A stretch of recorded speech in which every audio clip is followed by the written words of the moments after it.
Greetings everyone, I'm Mar. Once again, this is my opinion. As you can tell from the title, I am continuing my episode by episode trek through the episodes of Everybody Loves Raymond. Just about in the middle of season 5. A couple more episodes will be there. Of course, it is episode 11 of that season, The Christmas Present. Another Kathy Ann Stump teleplayed episode. Before we get too far into the video, just a reminder, both the Patreon and PayPal links are down below. With the Patreon, you'll get access to videos early, and you'll also be able to suggest topics for future videos, such as whatever happened to blue-collar workers in cinema, and of course, review films. And the next one coming down the pipe in that regard, as I record this, is somewhere up on that wall, but hidden.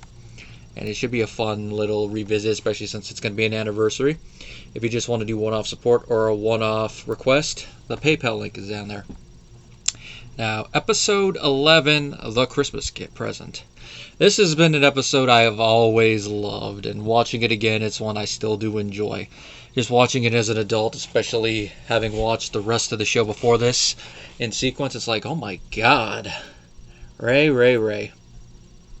One of those things, it's still funny, but as an adult, you notice stuff a bit more. Now, the plot of the episode is that Ray... he's trying to finagle a 3-day weekend trip the following spring out of Debra, as he's always trying to do, trying to get her to let him do stuff he wants to do while either dragging his feet or not want to do the stuff she wants to do, unless there's something he was interested in it, like when they went to the bed and breakfast, all because of the Hershey's factory. Now, how he's going to do this, he's going to try to schmooze her by getting her an excellent Christmas gift. One that'll just blow anything she's getting him out of the water and make her feel a little bit more obligated, if not like, oh my god, my husband got me this great gift. Of course, Ray, you may go with the golf outing. And you keep that joke going, but you get the point.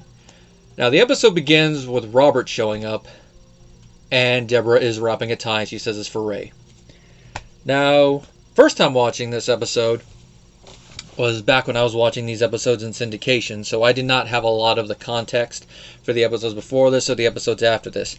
I had a good idea of the characters, but without knowing the loose continuity from before this episode takes place, I didn't fully understand this part. But watching it again, even if you're watching this for the first time, it should be kind of obvious, yeah, that's not going to be Ray's gift. That's a little spoiler, but it's the case. Now, walking in, if she says it's for Ray, it's like, alright, it's an ugly tie. So Robert tells Ray, yeah, she got you a tie. And Ray's like, oh, that stinks. Now, his plan is, he asks Debra what she wants. She says she needs a crock pot. And we find out it's because of Ray throwing crayons in there, which, when I heard that, I'm like, really, Ray? You're going to disrespect your wife's crock pot by trying to melt crayons in there? Here's the thing. If you're going to use a crock pot for something like that, go down to a thrift store and get one of those cheapo crock pots for like $10 and just allocate that for stuff like that. You don't use the one that your wife is going to use to make food for something like that, even if they're non-toxic crayons. So that's one thing I want to reach through the screen and give Raymond a putazo like no other. I want to bounce off the wall. I want to hit him so hard for that. But that aside, crockpot, yeah, that's not a big enough gift unless he gets one of those giant crockpots. But as Ray says, crockpot's not enough to schmooze her, just sets the level. So you got to go a step above that. And finding out she just got him a tie, it seems like. He's like, alright, we're going to go there. So we get to the crockpot, and Debra's like, how did you know? And of course, Marie's her usual self with it. But then we find out, a little bit after this, that the tie is for Robert, which I'm jumping a little ahead of there because before we give the tie to Robert, Ray gets the item. He says it takes it, the crockpot takes it level up. He got Debra all new cookware, including pots to make hot chocolate, which of course Marie is her usual self, but Debra shoots back at her and gives her the look like, really, Marie? And she does shut up a little bit. Although she does still have her little snide comments like, I'll go help her in there, they're not magic pots. But that's after Debra brings Ray his gift, which of course when they see that the tie's for Robert and not Ray, they both exchange looks like, oh crap. We find out that she got him a big gift. Now, for nowadays, this kind of seems like a what gift, but for the time this episode came out, which would have been late 2001-ish, if I'm remembering right. No. Yeah, like 2001-ish. It would still be semi-new, especially since they got a good one, and that is a DVD player. Now, those of you watching this show for the first time nowadays, especially if you're younger, that might not seem like one. But back in this era, DVDs were still relatively new. Like, I actually went to look it up. DVD debuted in the U.S. in March 1997, and one of the first major films that was released on the format was Twister. Now, of course, I have the VHS of Twister somewhere. I don't actually have that one. But I do have some DVDs from this time. Ace Ventura, my TMNT DVDs, a couple other ones randomly. I think my Matrix one is from around a couple years later. I'd have to look through a lot of them, but I still do have some ones from there. Now, it was still in its infancy. This would be around the time where they started putting a lot of the stuff on DVDs that the format would become known for, the special features. You know, the ones that actually are worthy of that, not like special features, surround sound, theatrical trailer. Where you look at some of the older ones, you're like, no. Or in the later years, we look at them and go, really? Just the commentary? But for this time, the DVD player she gets them, it's big, it's bulky, and you can tell it's from the early one. But like Debra says, this is one of the best ones they make, and it's still the infancy period, so we got to cut it a little bit of slack there.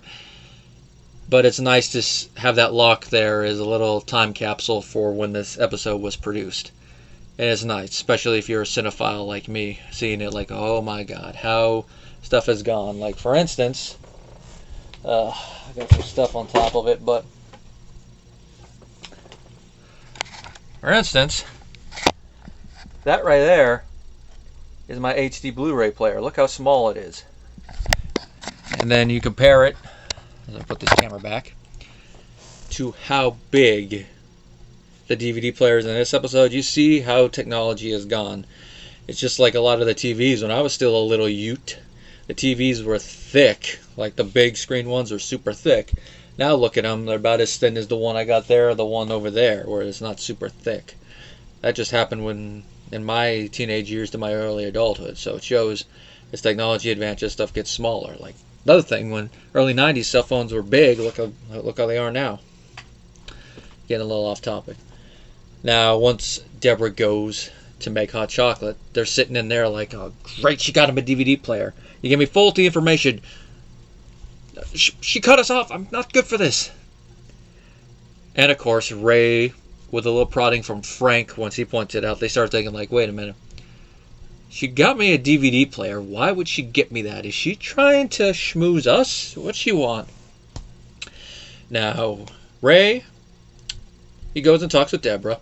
He asks about the Myrtle Beach trip. And she says they can go. Which, of course, Ray's like happy, but he's like, what's going on?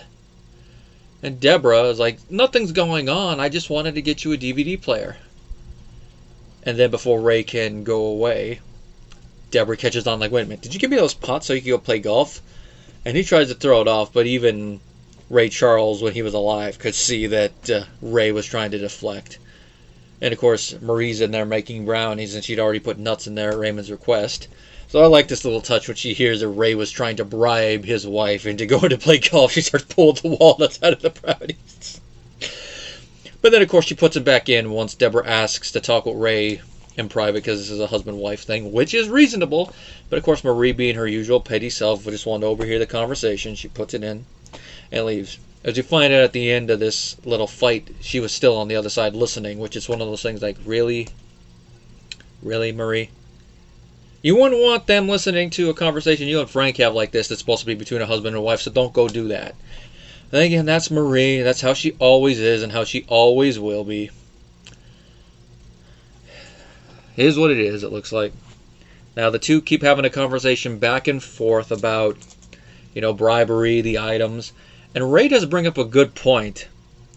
And that is that Debra is always complaining that all he does is sit around and watch TV, which, as we've seen before, Debra does make a point with that. I mean, it seems like he just wants to be the parent that's there for the fun stuff without doing any of the responsibility, unless he feels like it. However, to play devil's advocate, there are times where he has to sit around and watch TV because he is a sports writer. So he has to watch certain games just for continuity and all that. So her always complaining about that, it's like, really? You knew he was a sports writer when you agreed to marry him. I mean, he got the promotion right when he asked. So that regard. Doesn't excuse Ray being a lazy butt the whole time, but it's there. But after all the years of complaining about that, why does she get him a gift that is designed to improve the television watching experience, along with some movies? Probably Planet of the Apes is one of them, given that's a classic. Monkeys riding horses, as Debra put it in one episode. And the look of realization on Debra is like, yeah, why did I get you a DVD player? And he's like, I should make you help out around here more often, which is true. But the thing is with that realization, Ray has just sabotaged his whole game, because now she pulled back the thing about going to Myrtle Beach. And part of that was because Ray calls her a martyr. And she's like, I can't act like a martyr and then just go ahead and allow you to do all this without, and then let you go on that. So, no Myrtle Beach for Robert and Raymond. As Robert says earlier, maybe he'll see Myrtle Beach from heaven.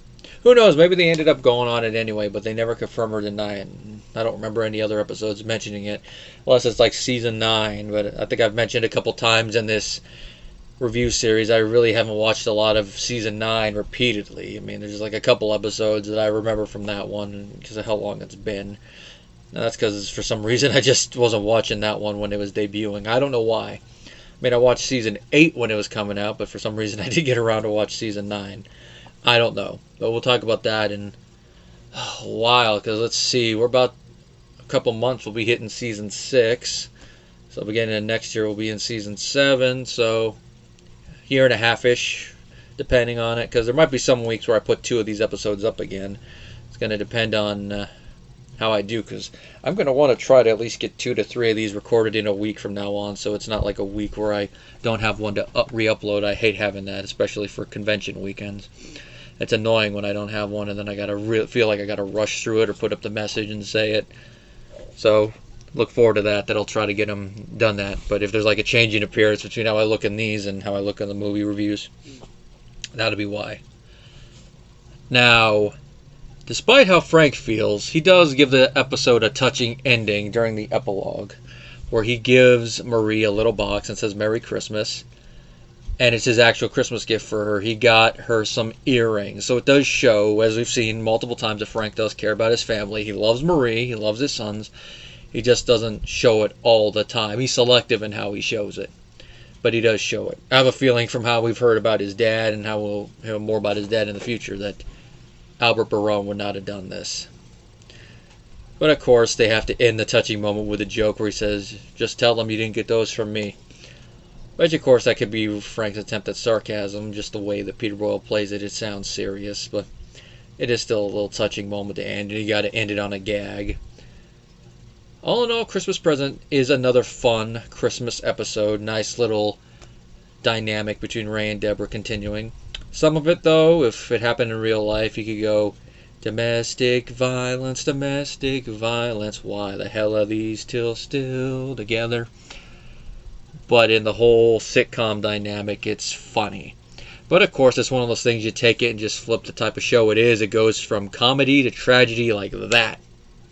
Of course, you could still write it like that. I mean, there's that little Honeymooners Family Guy joke. I know, right to the moon. It's like all it would take is just something like that to go from one to the other.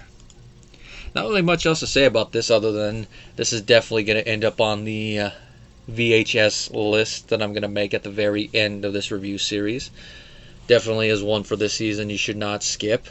And if you're going to do like a holiday compilation of sitcom episodes, this is another one to throw on it from this show.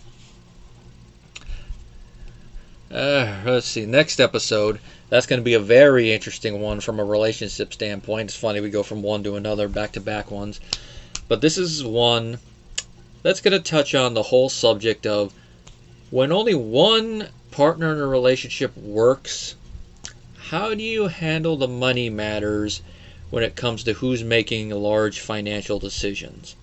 Of course, that's going to be What Good Are You? Till next time, guys.